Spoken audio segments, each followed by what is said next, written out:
Happy to welcome you here tonight. Our annual Christmas party is a well-established and cherished tradition. We have the rare opportunity to come together in a spirit of friendship, devoid of the daily challenges of the workplace.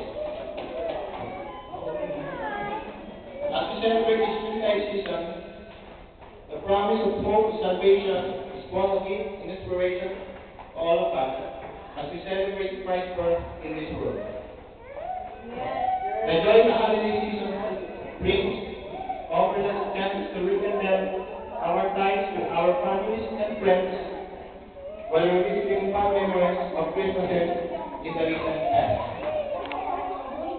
Friends, I will be therefore very brief. Firstly, I wish to thank you all for being here this evening. Thanks also to Neil and Marie for organizing this party, and to Ed for putting up our beautiful decorations, and also for our generous contributions. A special word of thanks for making it possible for us to enjoy a wonderful Christmas party in a wonderful venue. Please take some time to join in our parlor games, exchanging of gifts, and enjoy our food back in our hospitality.